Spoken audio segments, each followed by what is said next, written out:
Baik, sebelumnya Assalamualaikum warahmatullahi wabarakatuh. Waalaikumsalam warahmatullahi wabarakatuh. Bagaimana kabarnya hari ini? Alhamdulillah baik. Alhamdulillah. Sebelum kita memulai pelajaran, silahkan salah satu memimpin berdoa. Teman duduk siap gerak, mulai. Selesai. Pada pelajaran hari ini, sebelum kita memulai materi yang akan kita lanjutkan pada pagi hari ini, saya akan mengingatkan terlebih dahulu. Kira-kira yang sudah kita pelajari pada minggu lalu itu tentang materi apa? Siapa yang masih ingat? Hukum kedua Newton. Betul sekali. Sekarang sebelum saya melanjutkan materi, saya akan memberikan sebuah peristiwa ya. Peristiwa ini berkaitan di kehidupan kita sehari-hari.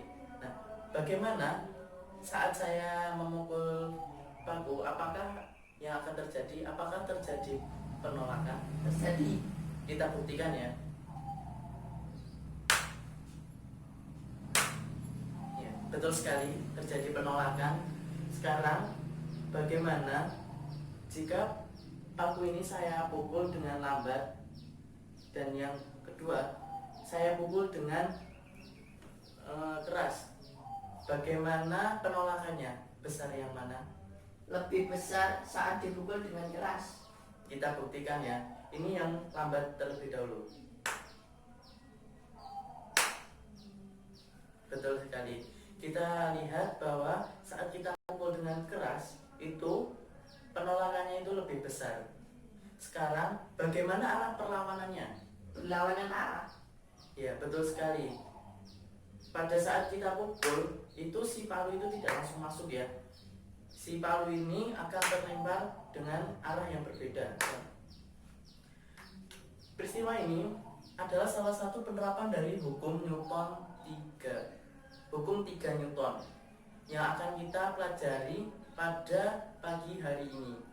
Tujuan dari hukum Newton 3 yaitu antara lain kalian dapat menjelaskan hukum 3 Newton dengan benar. Kemudian kita akan melanjutkan materi bagaimana hukum Newton 3 itu dapat diterapkan.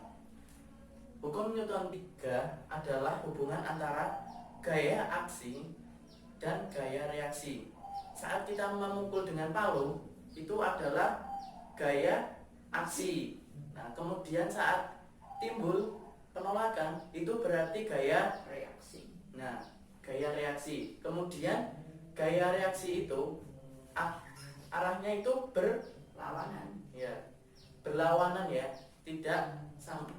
Kemudian besarnya gaya reaksi dan gaya aksi tersebut adalah sama besar ya. Nah, kemudian saat kita membandingkan dengan rumus, itu dapat diperoleh bahwa F aksi sama dengan F min. Nah, itu tahu nggak? Tanda negatif itu diperoleh dari mana? Karena apa? Tidak. Nah, itu karena arahnya itu berlawanan dengan gaya yang kita berikan tadi. Maka diberi simbol negatif.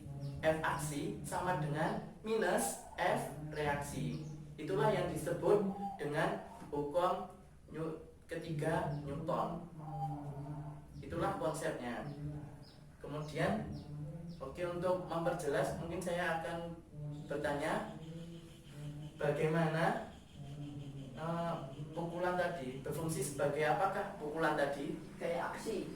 Betul. Kemudian saat peristiwa tadi gaya penolakan tersebut berfungsi sebagai gaya reaksi.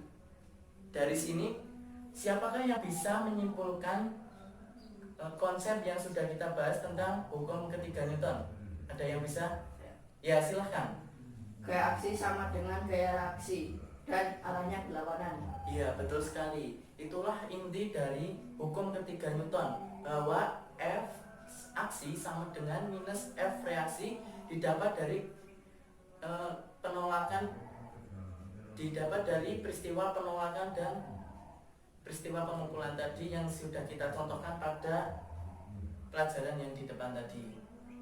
Oh ya, untuk memantapkan pelajaran silahkan kalian membuka buku halaman 58, kemudian kerjakan soalnya. Mungkin materi kita cukup pada pagi hari ini. Bila ada salah kata saya mohon maaf. Bila taufiq wal hidayah. Wassalamualaikum warahmatullahi wabarakatuh. Waalaikumsalam warahmatullahi wabarakatuh.